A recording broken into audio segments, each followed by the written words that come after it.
Everything I need to know about love, I learned from a news story about an orangutan and a Rottweiler.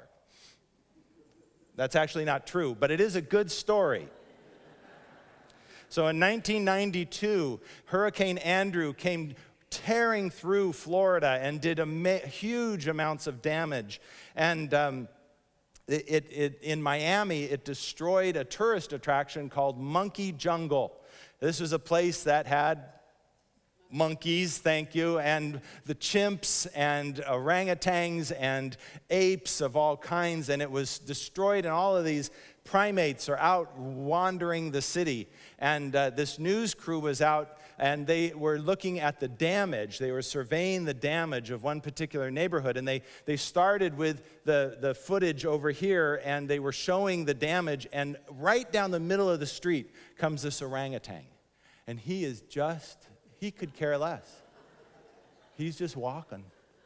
His arms are practically, scraping the ground, just lobing along. And they pan and follow him, and he continues to go. And just as his back is to the camera and he's heading down the street, you can see down the road from a back gate that's fallen down, this Rottweiler come ripping out of the backyard. And you can hear him on the video. I mean, he is coming for that ape.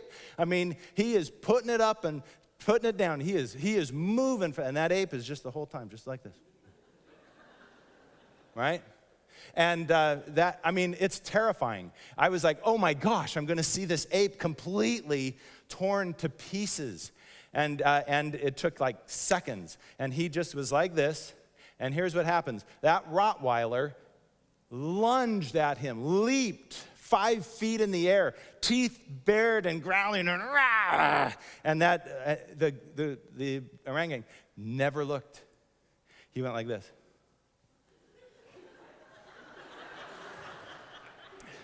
The orangutan kept on going. The Rottweiler spun in the air, head over tail, backwards, crashed onto the ground, and just stunned, laid there. Now that is a powerful ape. It was like, oh my gosh, I had no idea that ape had so much power in his arms. It was unbelievable. And the thing that we need to learn about love from that orangutan is this. We need to restrain the orangutan.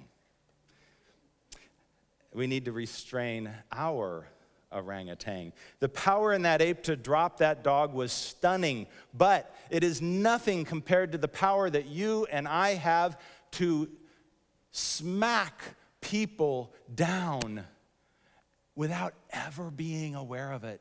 Just unconsciously knock, and especially the ones we love the most, our spouse, our children, our grandchildren, our parents, our friends, our coworkers, and without even being aware of it, we smack them with a word of sarcasm, cynicism, doubt, anger, bitterness. And they go down. These are people who would respond to words and acts of love from us like starving people to food, and yet we are able to smack them completely unconsciously. You know how I know it's unconscious? Because how many times have you remembered a time where you have either thought in your head or said out loud, "What'd I say?" Now, maybe I do that more often than you, but it's, what'd I say? Because your loved one has hung up the phone on you or given you that look that could kill or has stormed out of the room. And in a moment like that, do you know what's happened? Your orangutan is showing.